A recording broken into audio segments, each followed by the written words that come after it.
Oke, halo semuanya, kenalin nama aku Fauzan. Kali ini aku bakal coba membahas terkait computer security atau keamanan dalam sistem komputer.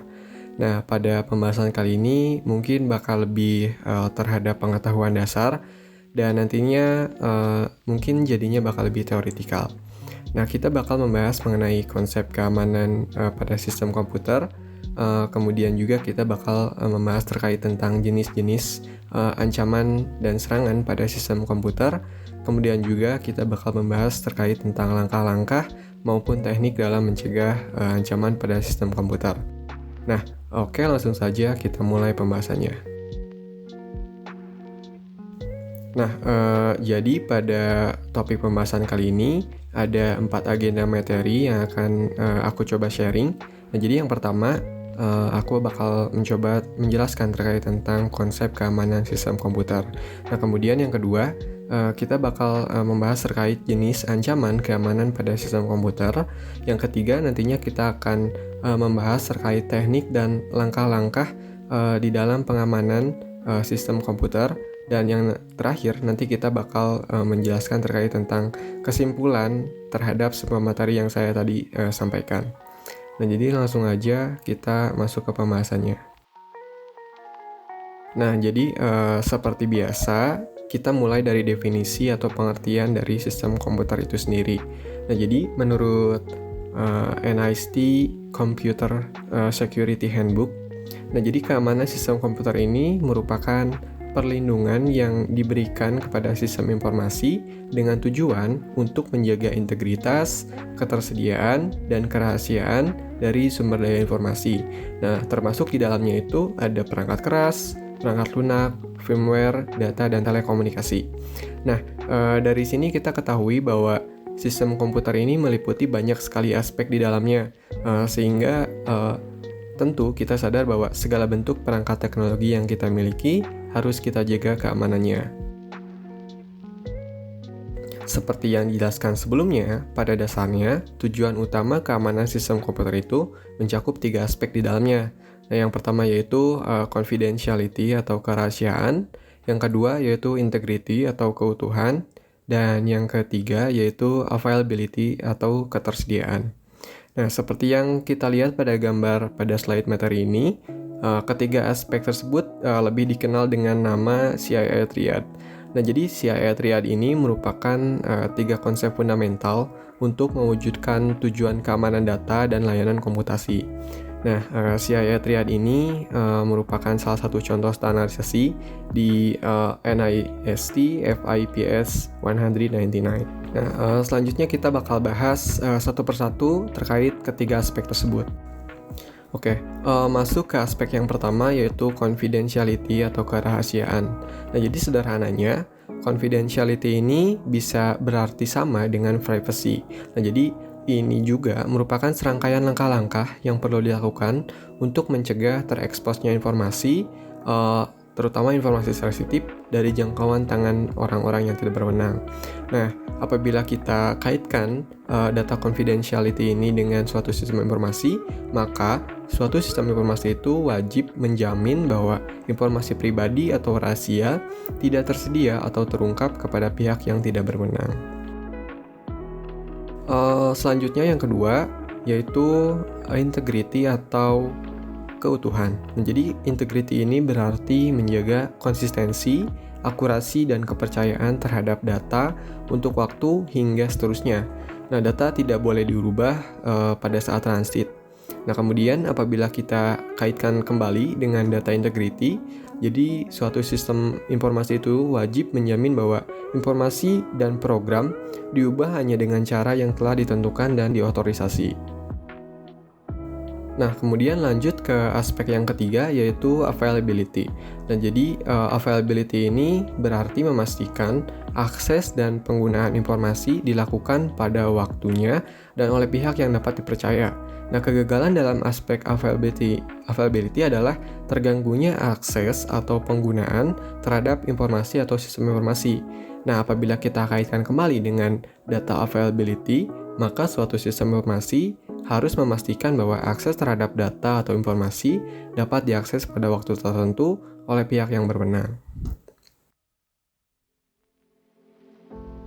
Nah, sekarang kita masuk ke pembahasan topik yang kedua, yaitu tentang jenis ancaman keamanan pada sistem komputer. Nah, seperti yang dapat dilihat pada data di samping, begitu banyak sekali ancaman serangan yang ditemukan hingga saat ini, bahkan jumlahnya bisa lebih dari yang aku sampaikan saat ini gitu. Nah, jenis ancaman keamanan komputer tersebut bisa berupa adware, kemudian ada Trojan, kemudian ada virus, ada DDoS, phishing, spamming, spyware, dan lain-lain. Nah, tapi kali ini aku gak bakal bahas semua jenis ancaman keamanan ini. Aku bakal bahas beberapa jenis ancaman aja yang umumnya dan sering terjadi di masyarakat. Karena ada beberapa ancaman yang secara konsep dan bentuknya itu hampir sama. Nah, masuk ke contoh ancaman keamanan yang pertama, yaitu virus. Nah, jadi virus ini memiliki mekanisme penggandaan diri dalam proses berkembangnya. Nah, jadi melalui mekanisme ini, virus digunakan untuk berbagai ancaman keamanan sistem komputer. Nah, jadi yang pertama bisa menampilkan pesan tertentu, kemudian dapat merusak file sistem. Nah, yang ketiga dapat mencuri data, bahkan bisa mengendalikan komputer kita gitu. Nah, kemudian virus ini dapat menggunakan dirinya melalui email, file dokumen, dan file program atau aplikasi yang ada di dalam komputer kita. Nah, kemudian untuk yang kedua, yaitu Internet Worms. Nah, jadi worms adalah jenis program yang bisa mengcopy dan mengirim dirinya via jalur komunikasi jaringan internet. Nah, jadi umumnya worms ini menyerang melalui celah keamanan sistem operasi. Nah, jadi worms menyebabkan traffic jaringan penuh, sehingga dapat membuat internet kita menjadi lambat dan membuat komputer kita bahkan menjadi hang atau lag. Nah, kemudian worms sendiri dapat menyebar melalui email atau file dokumen tertentu yang ada di dalam komputer kita. Selanjutnya yaitu spam. Nah, spam sendiri atau bisa juga berbentuk junk mail adalah penyalahgunaan sistem pesan elektronik untuk mengirim berita iklan dan keperluan lainnya secara massal. Nah, umumnya spam menampilkan berita secara bertubi-tubi tanpa diminta dan seringkali tidak dikenali oleh penerimanya. Nah, orang yang menciptakan spam elektronik tersebut disebut spammers. Nah, spam ini dapat sangat merugikan karena informasi yang dikirim dapat berupa phishing ataupun hoax. Selanjutnya yaitu ada Trojan Horse. Nah, jadi Trojan Horse ini merupakan jenis lain dari malware yang diberi nama berdasarkan kuda kayu Yunani yang digunakan untuk menyusup ke dalam Troy. Nah, jadi pengguna biasanya tidak sadar telah terjangkit Trojan ini karena semua program dapat berjalan dengan baik gitu ya, tanpa kita sadari. Nah, karena tujuan Trojan sendiri bukanlah merusak atau mencuri informasi seperti virus dan worm tadi. Nah, jadi melainkan untuk menjadi pintu celah keamanan agar malware nantinya dapat masuk ke dalam sebuah sistem. Nah, oke, lanjut selanjutnya yaitu ada spyware. Nah, jadi spyware sendiri menurut Norton, salah satu vendor antivirus. Nah, jadi spyware merupakan software yang bisa menyeludup masuk ke perangkat yang kita miliki. Nah, software ini tentunya tidak diinginkan dan masuk tanpa diketahui. Nah, spyware dapat memasuki perangkat kita lewat berbagai kesempatan. Nah, ketika spyware sudah berhasil masuk, dia akan mencuri data pengguna internet kita dan informasi-informasi penting lainnya. Nah, biasanya informasi yang didapatkan dengan cara ilegal ini akan dijual pada advertiser, kemudian data firm, atau pengguna eksternal lainnya. Nah, kemudian pada contoh yang terakhir, ada backdoor atau trapdoor.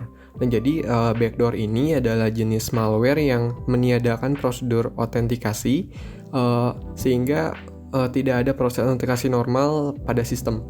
Nah, akibatnya akses jarak jauh diberikan ke sumber daya aplikasi. Nah, seperti database dalam file server. Nah, memberi pelaku kemampuan untuk secara jarak jauh mengeluarkan sistem command dan memperbarui malware.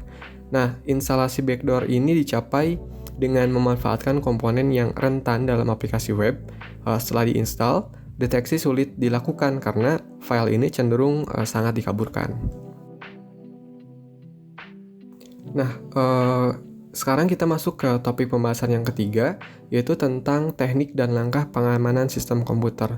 Nah, jadi terdapat beberapa cara yang dapat dilakukan untuk mencegah dan mengatasi ancaman keamanan pada sistem komputer yang kita miliki. Nah, jadi kita langsung aja apa aja terkait teknik-teknik dan langkah-langkah yang kita bisa lakukan di dalam mencegah ancaman tersebut. Nah, masuk ke contoh pembahasan yang pertama, yaitu autentikasi. Nah, jadi autentikasi adalah proses verifikasi identitas seorang atau pengguna perangkat. Jadi ketika masuk ke dalam suatu sistem. Nah, proses verifikasi tersebut umumnya menggunakan username dan password. Nah, pengguna yang akan dijadikan informasi untuk mengetahui apakah orang yang mengakses itu adalah pemilik aslinya dan sah atau berhak masuk ke dalam sistem. Nah, kemudian jenis autentikasi ini sendiri dapat berupa password, kemudian ada objek fisik dan juga biometrik. Nah, jadi password sendiri itu dapat berupa PIN ataupun ya password di dalam sistem, kemudian objek fisik itu sendiri bisa berupa ID card atau smart card lainnya, dan juga biometrik dapat berupa fingerprint. Nah, lanjut ke salah satu contoh yang kedua terkait tentang pencegahan, yaitu kita bisa menginstal antivirus software di dalam komputer kita. Nah, jadi antivirus sendiri merupakan sebuah program peralatan keamanan yang didesain untuk melindungi komputer dari virus, perangkat pengintai seperti spyware, kemudian perangkat perusak yaitu malware dan ancaman daring lainnya. Nah, jika kita lihat pada data statistik berikut ini, jadi sebenarnya udah banyak contoh-contoh vendor aplikasi antivirus ini, bahkan ada Avast, kemudian Eset, ada McAfee, dan itu sangat banyak sekali aplikasi-aplikasi antivirus untuk mencegah malware maupun virus yang menjangkit sistem komputer kita. Nah, kemudian yang ketiga ada firewall. Nah, jadi firewall ini adalah sistem keamanan yang melindungi komputer kita dari ancaman di jaringan internet. Nah, jadi firewall ini bekerja sebagai perangkat atau sekat tembok yang membatasi komputer dan jaringan internet. Jadi jika kita lihat pada sistem mekanisme di dalam gambar ini, jadi pada dasarnya firewall ini merupakan sebuah batasan terhadap komputer kita ketika kita berselancar di internet. Jadi segala informasi dan data yang masuk ke dalam komputer kita tentunya akan difilter terlebih dahulu oleh firewall, sehingga jika ada data atau informasi mencurigakan, firewall akan mendetek itu sebagai sebuah malware atau hal-hal yang mencurigakan dan akan dihapus oleh sistem. Nah, kemudian cara yang ketiga yaitu kita bisa membersihkan sampah komputer. Nah, apabila firewall dan antivirus itu didesain untuk mencegah komputer agar tidak terinfeksi, tetapi tidak dapat membasmi virus atau perangkat perusak yang sudah menginfeksi komputer. Nah, oleh karena itu, kita bisa menggunakan program pembersih sampah untuk membersihkan sistem setelah komputer mengalami serangan atau infeksi. Jadi, kita bisa mengunduh program dan menjalankan pemindaian berkala untuk memeriksa apakah ada program berbahaya yang terpasang pada komputer kita. Nah, terakhir, kesimpulan yang kita dapatkan dari pembahasan kali ini, keamanan sistem komputer ini diberikan kepada sistem informasi dengan tujuan untuk menjaga integritas, ketersediaan, dan kerahasiaan dari sumber daya sistem informasi, termasuk perangkat keras, perangkat lunak, firmware, data, dan telekomunikasi. Nah, dengan kita mengikuti langkah pencegahan ancaman sistem komputer ini, tentunya dapat meminimalisir bentuk kerugian yang akan dihasilkan nantinya. Nah, mungkin sekian yang bisa aku sharing terkait keamanan dalam sistem komputer ini. Apabila ada pertanyaan terkait yang saya sampaikan, jangan sukar untuk bertanya di kolom komentar. Nah, kurang lebihnya saya mohon maaf. Terima kasih dan sampai jumpa.